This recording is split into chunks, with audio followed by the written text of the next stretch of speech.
Moti. Good morning. I almost gave up on you. No. Everything okay? Everything's going great. No, it's not 4 o'clock yet. I sent you a text message on Skype to ask if you were ready, and I thought maybe you were trying to get your microphone ready and all that. But you sound like you're in the same room with me. It's great. Oh, that's wonderful. But what happened? I was waiting for. I actually called you 2 hours ago. Oh, really? What time is it in Argentina now? Okay, so that's the problem. The time now. What time do you have now? It's almost 4 a.m. on Tuesday morning here. Okay, and I have almost 5 p.m. Oh, so it's 11 hours difference. You're right. It's no problem. It's so confusing. But I almost went outside. Yeah, I almost went sorry. outside. No, that's perfect. Don't worry about it at all. I mean, that's right, because it's 11 hours. Oh, that's right. So it's on the other side of the 5. Okay, gotcha. Yeah. All right. Well, I'm glad we're together. Shall we go ahead and get started? Absolutely. All right. Good morning, everybody in Radio Sinoland. I'm really happy to have today on the show Moti Nissani, and he and I met when he wrote an amazing series of articles on Veterans Today, and I'll send you some of those links. Good morning, Moti. How are you doing? I'm doing very well, thank you. How are you doing? I'm doing great, and you, of course, are in Patagonia, Argentina, right? Absolutely. Right now, it's winter, and I can see in front of my window snow-capped mountains. Oh, wow. It's just incredibly beautiful. Oh, wow. And here in Beijing, it's polluted to this morning. I know. We've had some great weather. We've had some great weather, but now this morning it's pretty polluted. You know, Jeff, I told you, going to our topic, I've been in Beijing and I had to get out. I just couldn't take that pollution. I've stayed there a few days, and then we moved on to central China. But even there, it was pretty polluted, and I don't take well the pollution anyway. And Moti, tell us a little bit about yourself. I know you were a professor at Wayne State University in Michigan. Give us a little bit of your background, please, because a lot of us don't know about you. Okay. Basically, I've been I have a BA in philosophy and psychology, and a PhD in biology and genetics. But at a certain point, I was doing recombinant DNA biology, and I decided to check it out, and never came back to science. And ever since I've been what you might call an interdisciplinarian, or trying to understand the system as a whole, as opposed to being specializing in one thing or another. Yeah. And that has strength and weaknesses. The weaknesses are that sometimes you cannot follow up everything. The strength is that you are specializing in interconnection, and that's what I would like to talk about in our talk today. Well, let's go ahead and get started. You said that you wanted to briefly review the global environmental situation as a whole, and the assertion of some environmental scientists and holistic thinkers that humanity is heading towards extinction within, say, the next 200 years. So please tell us. Okay. It's exactly as you said, Jeff. The problem, in my opinion, is systemic. It's not localized, but you have to look, before you talk about any environmental problem, for example, China or the pollution in China, you have to look at in my opinion, you have to look at it in a systemic fashion. And maybe the best way to begin is something called the Fermi paradox. Are you familiar with it? I've heard of it, but please go ahead and describe it for our listeners. Okay.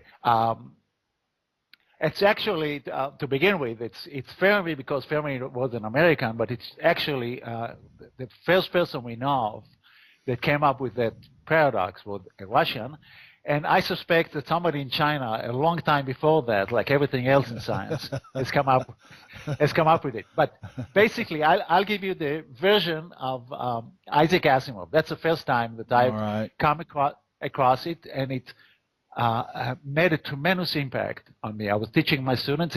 I found it in Asimov's New Guide to Science. Basically, the question is, there got to be billions of inhabitable planets in the universe. Yes. Many of those planets. That's a Fermi paradox that I'm talking about now. Many of these planets have got to have started. We started with our technology, let's say a few thousand years ago. Some of them supposedly should have started, let's say, 1 million years ago, 2 million. By now, they should have almost certainly overcome the speed of light problem. And so the question is, where are they? Why don't we have any definite proof of extraterrestrials? Why don't we hear from them? And the answer that Asimov is putting forward, there are many ways of resolving that paradox.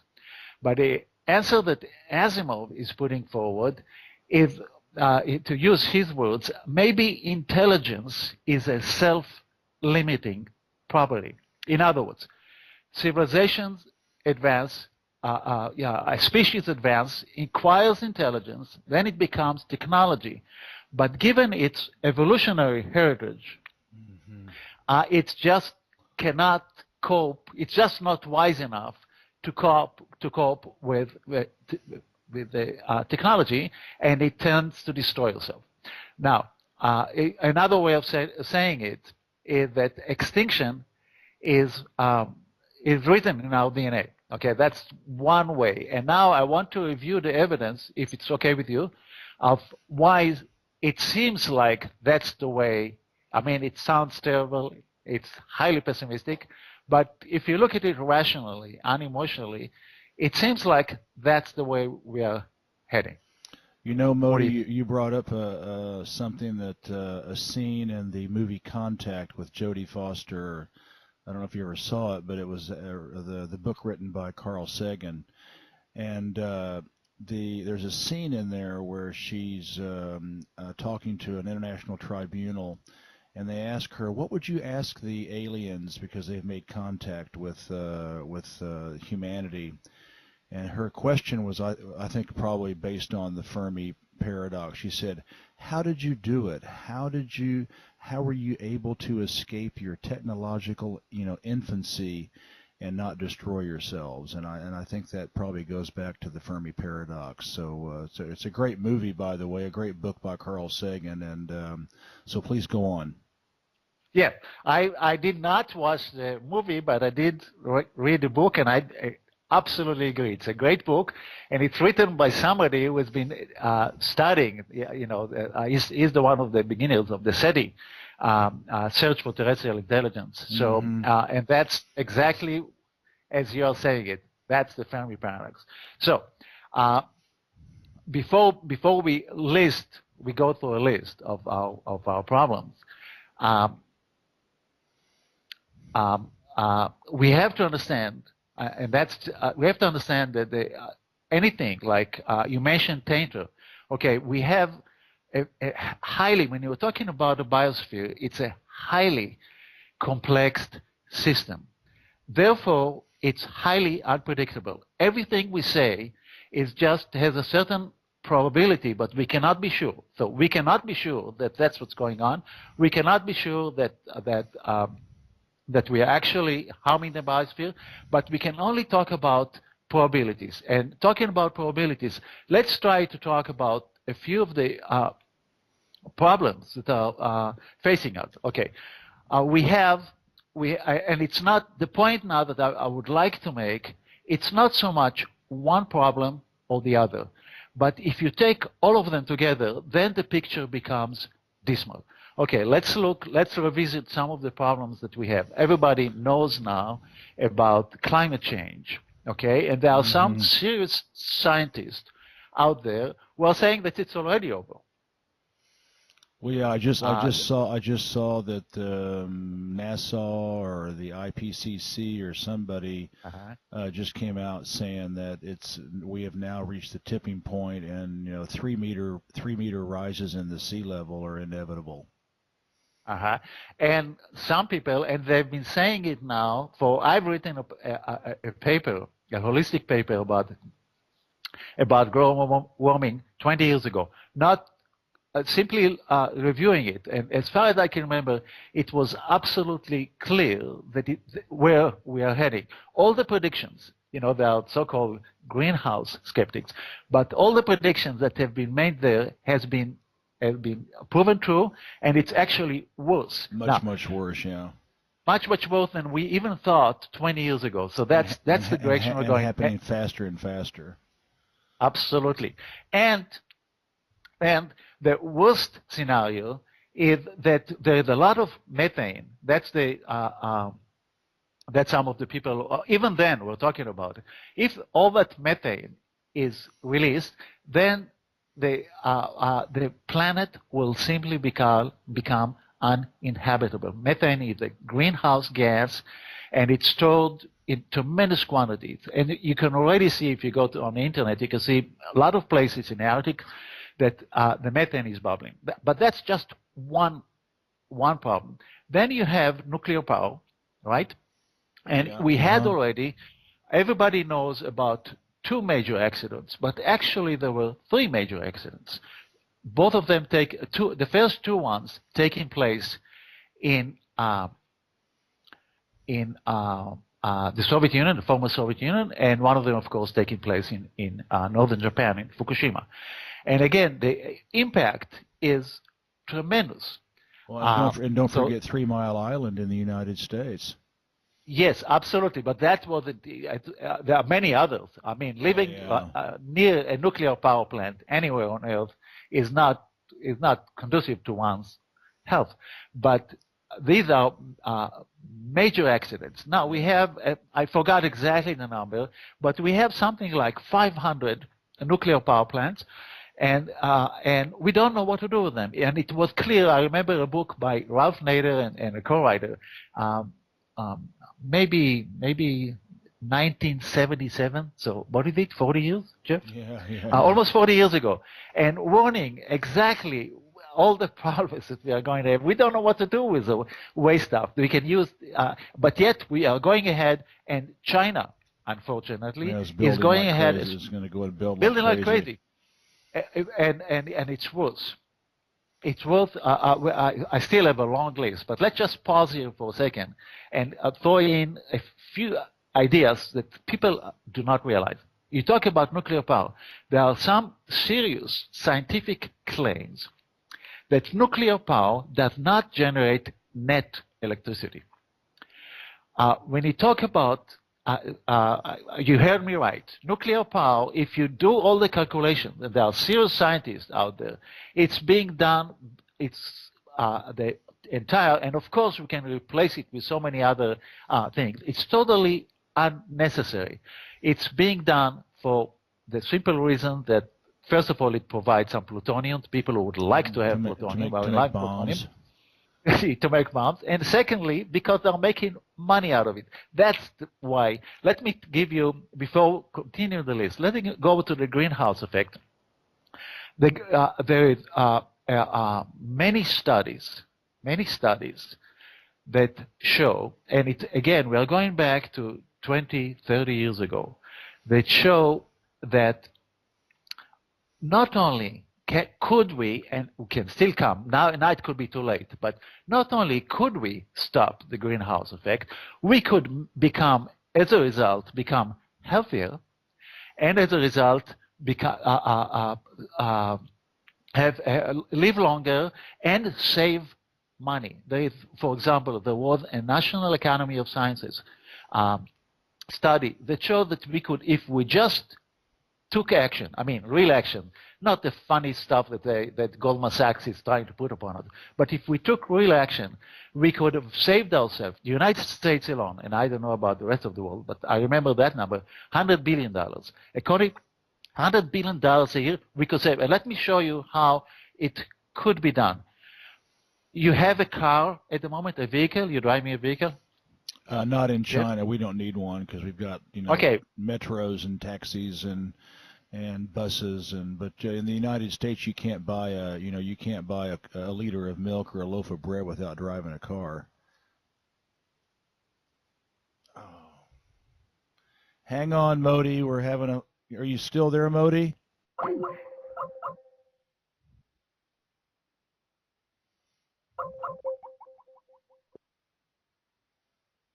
Are you still there, Moti? Hello? Hang on, Moti. We got a bad connection.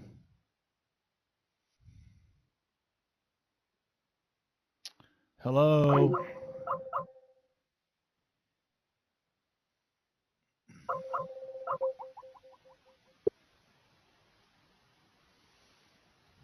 Moti, can you hear me?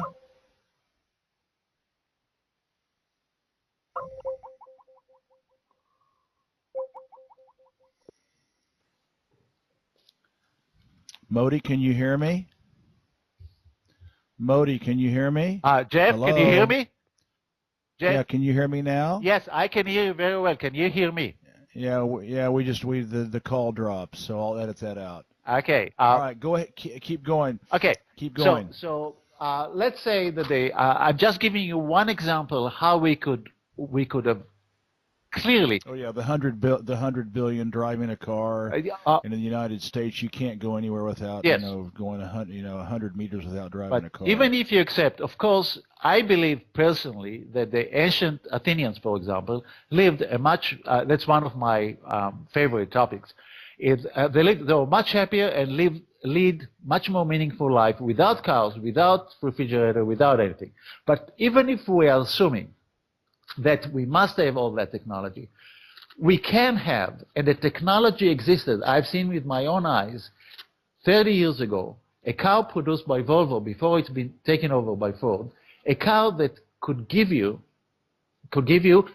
80 miles to the gallon. Now, according to some sources, we can have cars that will give us 200 miles to the gallon. Why don't we have them? As a matter of fact, the United States prohibits the production of such cars. Why?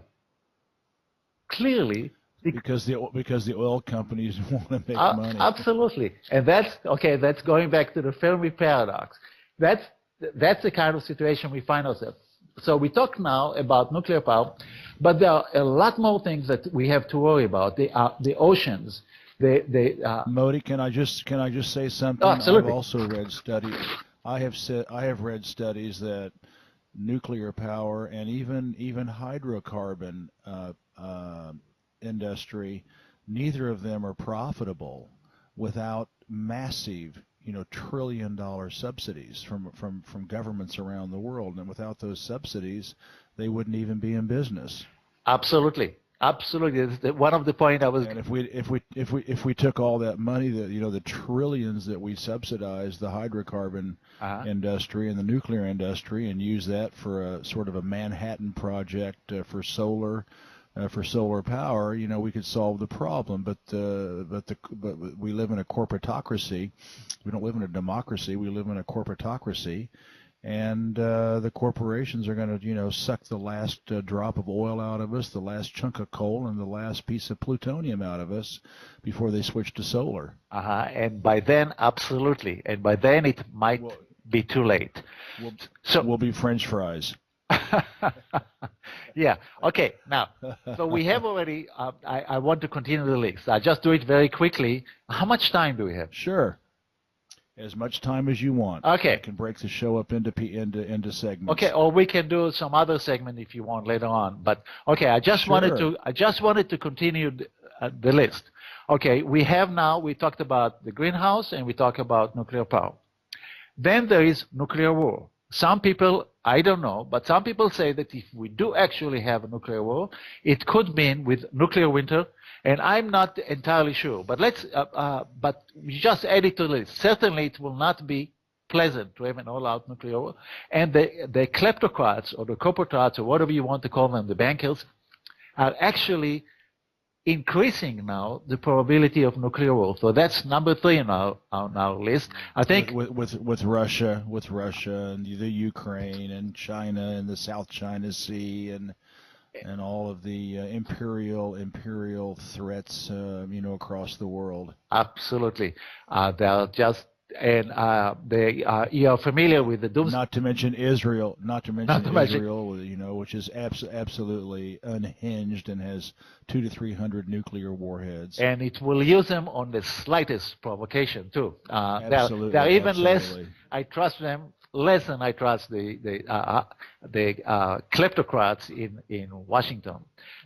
I totally agree with you. Okay, so you have, and according to the bulletin of the atomic scientists, we are now at 3 minutes to midnight. In other words, the danger of nuclear war is pretty high, and it doesn't have to be it doesn't have to be deliberate. An accident. The Russians and the Chinese are obviously scared to death. These guys are Dr. Strangeloves. They are so irrational that Well, I don't think the Chinese and the Russians are Dr. Strangelove, but I think the Americans and the Israelis are. Absolutely. The Chinese absolutely. That's what I was trying to say, that China and Russia are facing people who are actually Dr. Strangelove. Strangelove. They used totally needlessly. They used nuclear bombs in Japan for their own political. They were going to know. I don't know if you know, but Churchill, for example, the great Churchill, was advocating in 1945, 1946, nuking Russia. So they have to be on alert all the time. You just take one accident, one misstep by somebody, a flock of geese flying over that somebody misidentified, and that's the end. And it's actually something that did happen, the flock of geese incident. But so you have already, so we have nuclear war, nuclear power, and we have then we have species extinction. Okay. Yeah, I saw an article last week that we are now into the fastest rate of extinction since the Permian extinction. And was the Permian the one with the dinosaurs 66 million years ago, or is that one before the big one? I'm not sure. I'm not sure. They were saying that the rate of extinction right now is as fast as when the dinosaurs were exactly died out. Here's the myth that people know about extinction. People think that after the meteor or the asteroid, hit off the coast of the Yucatan, which is the most likely scenario as to why the dinosaurs went extinct, they didn't all just drop dead overnight. It took 50 to 60,000 years. For all of those species, for 70% of the land species to die out. They don't die out immediately. And there were pockets of dinosaurs even. Oh, here we go. We're cut off. Can you hear me?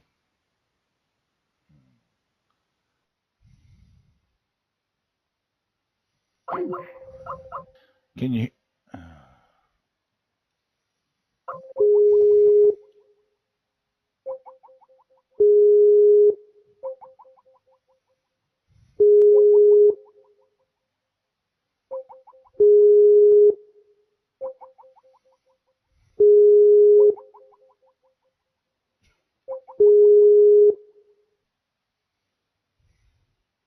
Can you hear me, Moti?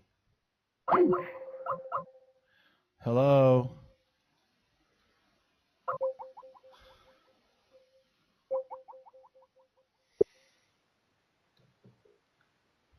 Can you hear me, I Moti? can hear you very well. Can you hear me? All right, we just hit another drop.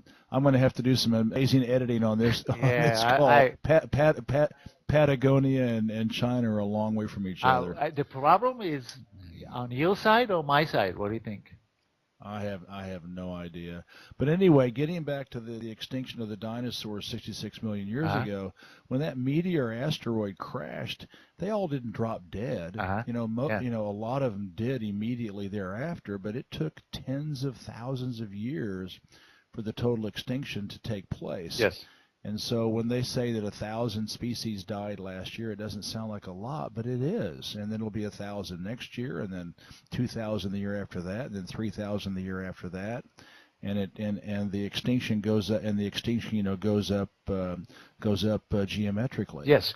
As the atmosphere gets worse and worse. Atmosphere, everything gets. The biosphere is losing ground. The oceans, the subsoil, everything. But now the point is, going back to the extinction discussion, the point is that we simply, and no scientist knows, we do not know. Do we need what level of diversity is necessary to sustain life? Can we have just 5 species and continue, or do we need a minimum level of? So we are playing again. It's just like nuclear power. We are playing. Forget about the morality of it. Forget about the fact that we are absolutely lousy stewards. Forget about the aesthetics of. Distinct types of animals that are getting lost on a massive rate, and we can stop it. It's not necessary. So forget about all that. But there is also, it leads to the extinction. We don't know.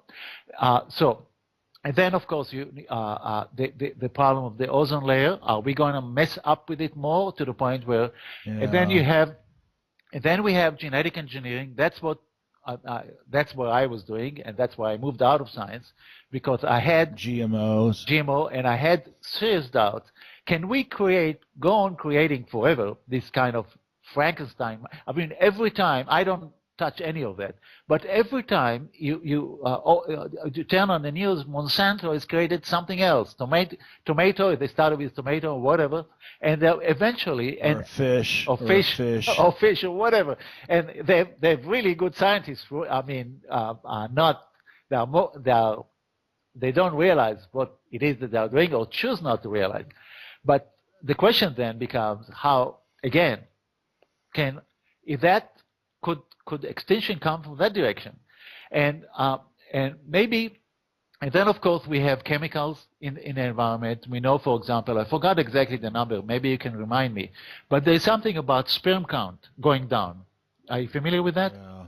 Yeah, because of all the plastics we're using, and exactly. What is that? Something B that's in soft plastic. I can't. What's it?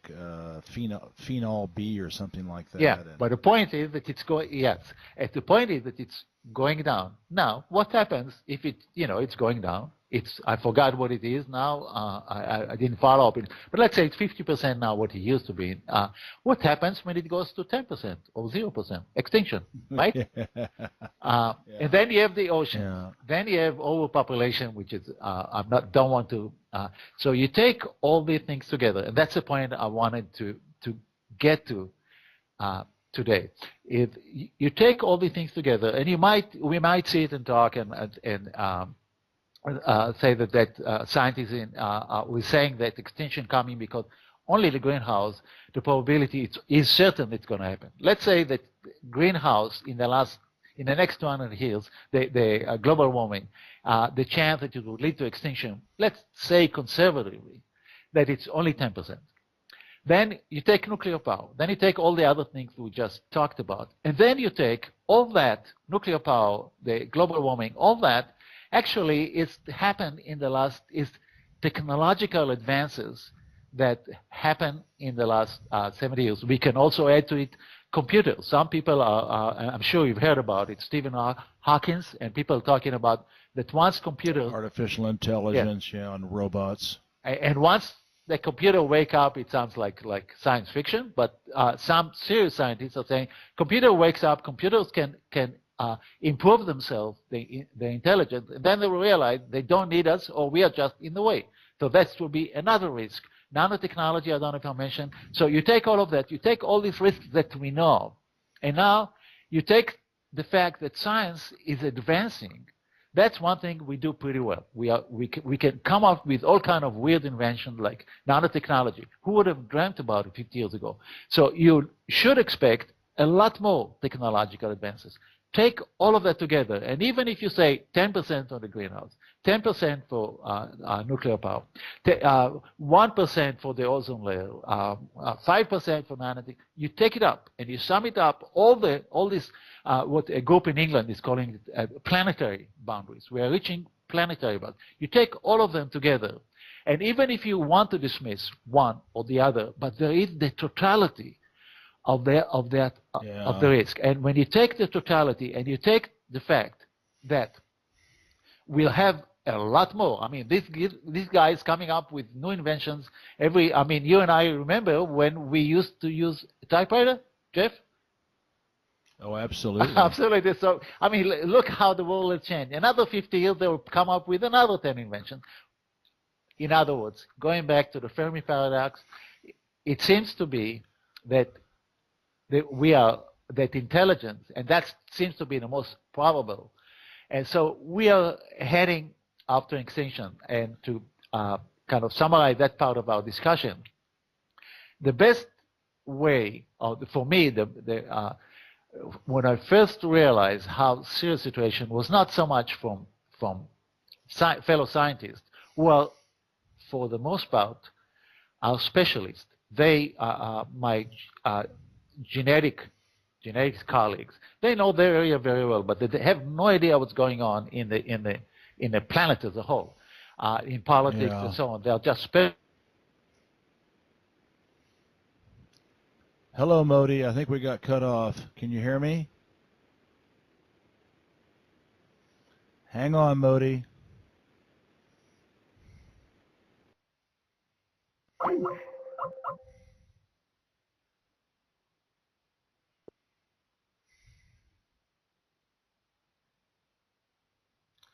Hello, Moti.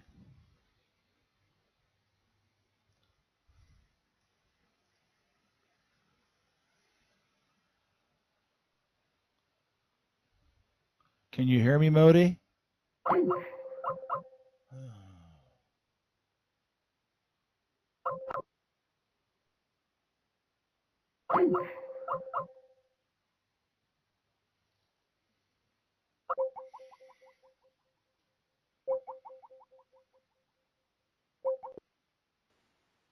Jeff? Yes, we're back. All we're right, back. keep going. I apologize. That's why I was reluctant when we started, because I knew that it's not very good here.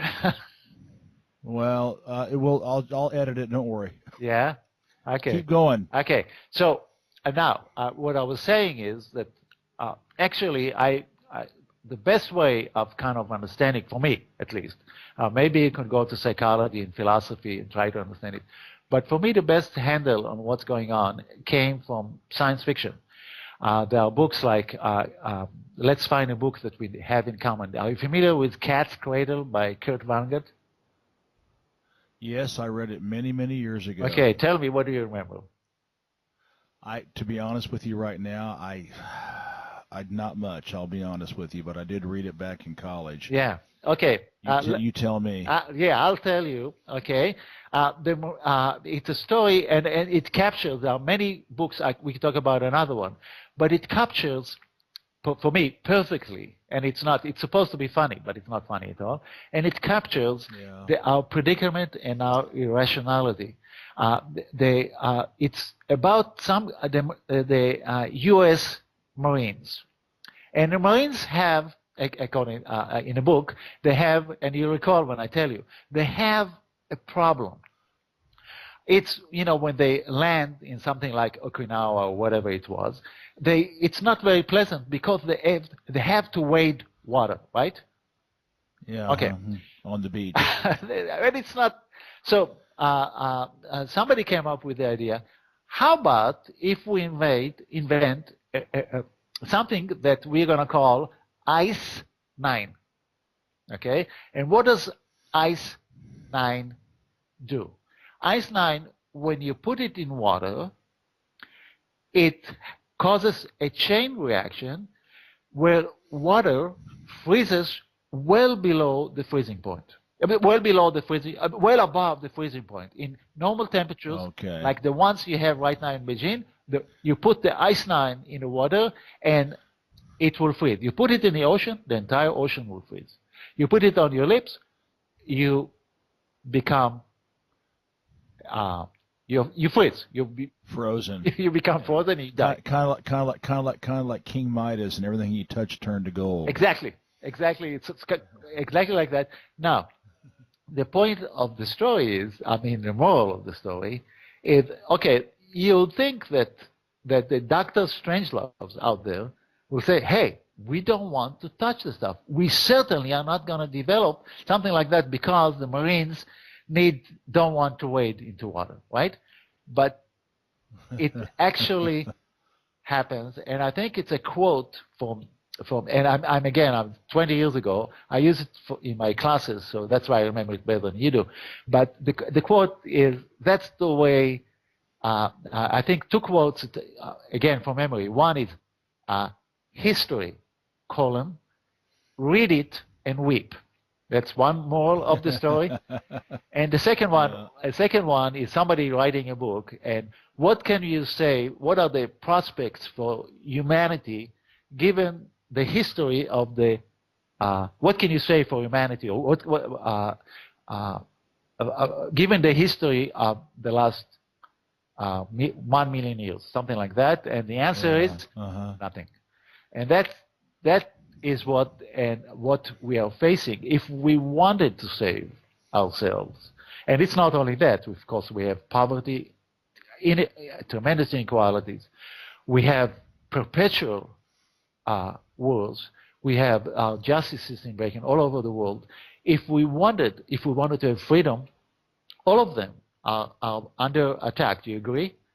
That freedom. Absolutely. Absolutely. So. Oh yeah, we're sliding into fascism. Yeah, we are sliding into fascism. We are sliding. Look at the inequality that exists today. Is just, I think it's almost without historical precedent, and they call it democracy. And then we have perpetual wars. I mean, you look like at some of the websites, and everywhere people are dying, and the empire, I believe, is behind it. And then you have the environmental situation. So humanity is in dire straits. And if you ask me, what can be done? What can be done? I think the old ways of reform or protest in the street or stuff like that, it's far too gone. The oligarchs or the bankers, whoever is in charge of this planet, are far too powerful. And as you know from conversation with your friends and colleagues, most of them haven't got a clue because they read the New York Times. So I think the only way is somehow, and I know it sounds radical, but that's the only way I can see. I don't like it, but I think we need radical solutions for radical problems. I think that it's been done before. Problems. It's been done before a revolution. That's my solution. It's been done before, and also a revolution by itself is not enough.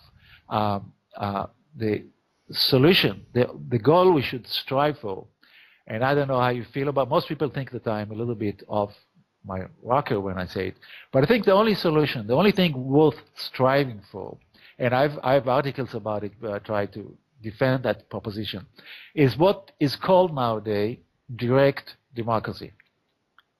In other words, that the only way, my personal opinion, but it's based on historical research, the only society that is actually functional, the only society that actually does things the way it should be done, historically speaking, has been a democratic society. What we have now is, of course, a joke. We don't have, and we agree on that. We don't have democracy. But democracy, the real democracy, is where the people, as it were in Athens, as it were in the Iroquois Federation, as it were in most hunter-gatherer tribes. Hang in there, Moti. We got cut off again.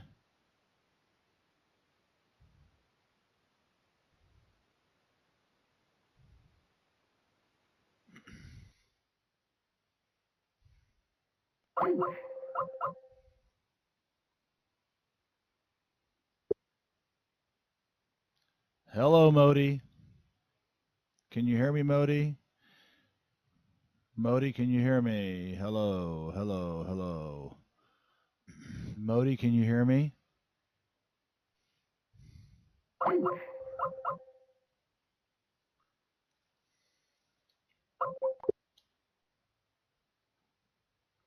Are you there, Moti? Hello.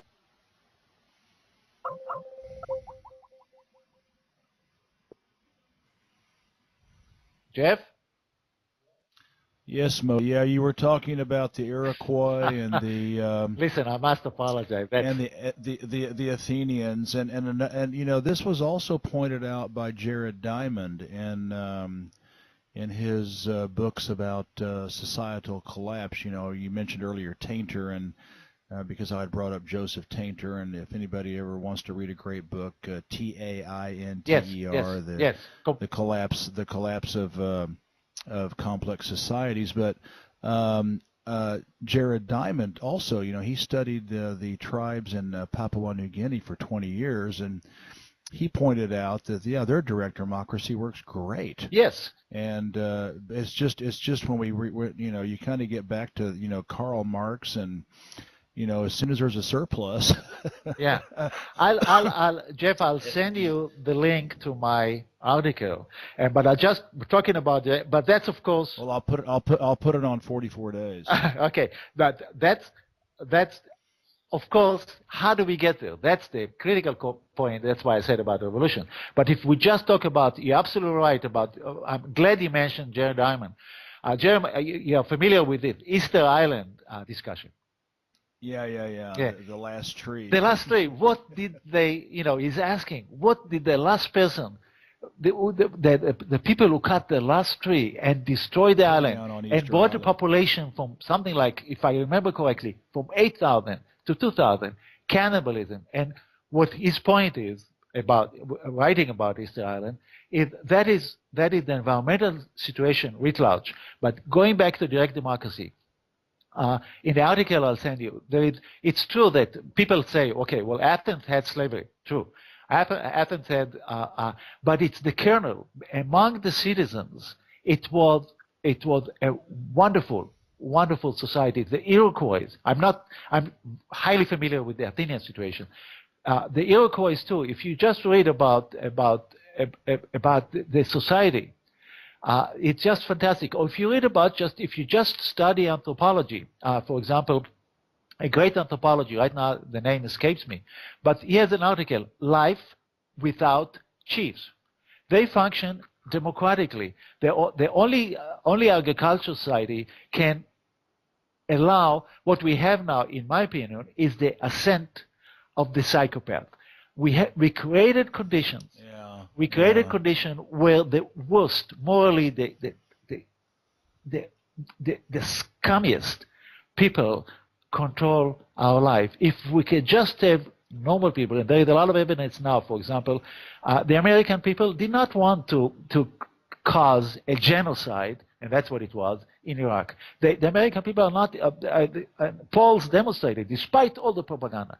So there is, and there are many things that, despite all the propaganda that they receive, they would, if given a chance to make decisions just like the Athenians did. And now with modern technology, it can easily be done. Shall we go? Simple. Ask the American people. Shall we go to war? And the answer will be no. Shall we risk nuclear war now with Russia? The answer will be obviously no. People are not.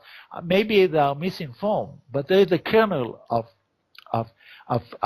critical thinking that if you just, even now, and of course if created a better society, we could tap, it could become not paradise because we still have that, but we can have so much better.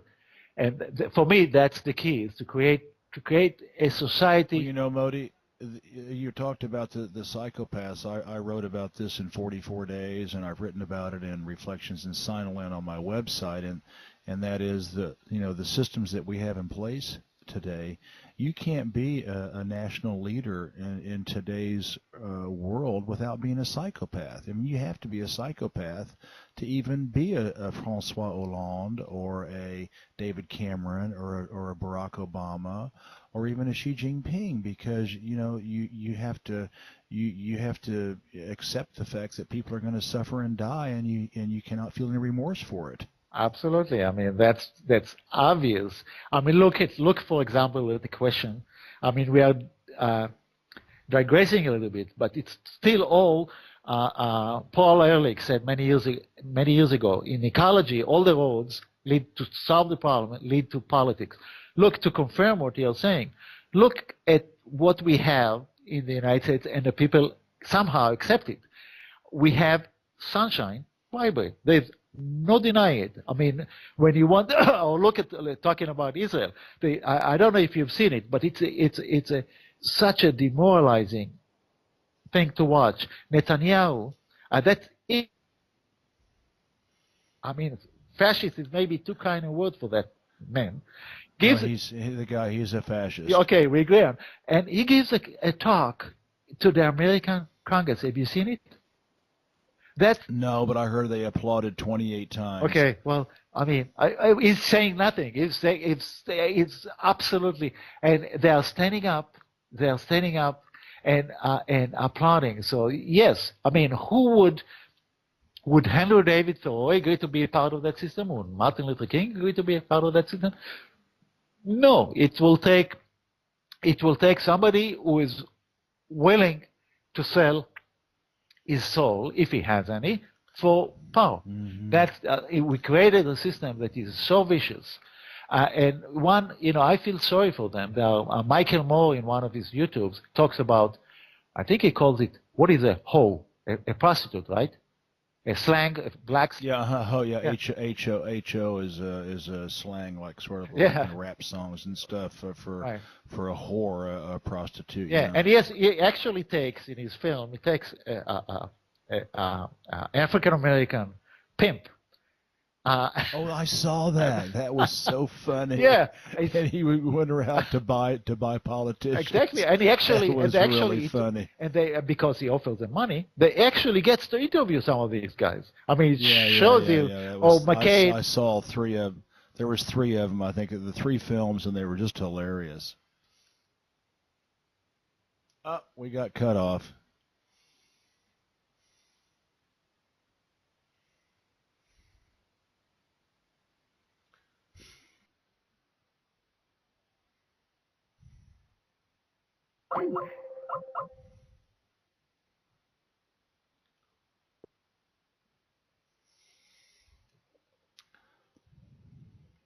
Hello. Hello. Hello.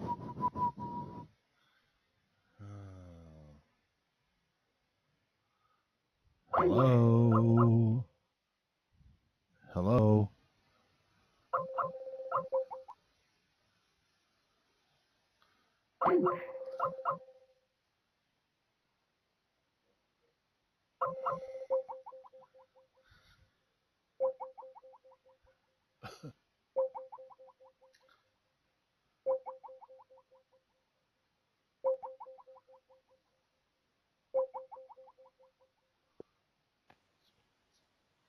Hello, Moti. Hello. Can you hear me? Yeah. All right. Yeah. I'll tell you what. This is going to be a production job. I tell you what. This thing all spliced together. If you want to, I mean, whichever one is easier for you, I can go. I live in about 20 kilometers. It's a rural, and we're getting the connection through satellite. But what we can do, certainly if we have another interview sometime, I'll go to town, and there the connection, go to the house of friends, and there the connection is going to be much better. Oh, okay. So if we are doing it ahead of time, you tell me ahead of time, and I just go to town. Right. It's not that much of a problem. But where were we? We were talking. Can you hear me? We were on about, yes, can you hear me? I can hear you. I always can hear you very well. So probably the problem is on my side. So let's just wrap it up, or go back to your question. Well, yeah, I think let's do that, because this is going to be a production nightmare putting this all together, and it's not something I do very well. So we have agreed that based on what is happening in the world, kind of to summarize, and then let's pick it up with direct democracy next time. We have agreed that we are outstripping our intelligence is outstripping our ability to survive because of advances in technology. And I think back about that famous poem by Robert Browning where he talks about, the ape whose reach is beyond his grasp, and I think that was maybe a reference to us outstripping our our ability to survive. And then we talked about the movie Contact and Carl Sagan, and your theory is that the only way to circumvent this technological oblivion and self-destruction and suicide is direct democracy. And we talked about the Iroquois and the Papua New Guineans and the Athenians, and I think it would be a great opportunity for us to pick this back up. Okay, we've identified the problem. The solution is direct democracy, and then let's talk about ways of trying to achieve that. Jeff, I heard only the first half, and you summarize it. You hear me, Jeff? Yes, I hear you. Yeah, you summarize. I only heard your first half, but the first half was a perfect summary of our talk. That's exactly what is. There are too many possible breaking points, and we must change course, or it's the end. We're not talking about tomorrow. Not talking about within our lifetime, maybe, or that's possible. But we are talking about with the next couple of centuries, let's say, we cannot continue on the present course, and therefore it's a moral obligation for anybody who understands, Jeff. Anybody understand what's going on? It's a moral obligation to do what you're doing, to try to wake people up, but maybe also to take action, because nobody is going to save us unless we do it ourselves. Absolutely. And what you missed was, as I said, that we'll pick up the next conversation with the idea that as a possible solution is direct democracy, and then we'll discuss ways that we might be able to achieve that around the world. Perfect. Sounds to me very good. What you can do, if you tell me a day in advance, I'll go to town and we'll have a very good conversation. A much better connection. All right. Thank you for inviting me, and I really enjoyed it. It was just, I told you I'm isolated here, and it was just pleasant to talk to you. Lovely to talk to you. Say hello to your wife, Donna, and I hope I didn't wake my wife up. She's it's just now 4:43 in the morning here, so she's in the bedroom next to me, so hopefully I didn't wake her up. Okay, and remember it's 11 hours difference, not 2. Yeah, 11 hours. Yeah, I was on the wrong side. Okay. Wrong side of 4 o'clock. Okay, great. Great to talk to you, Moti. Bye bye. Bye. Bye bye.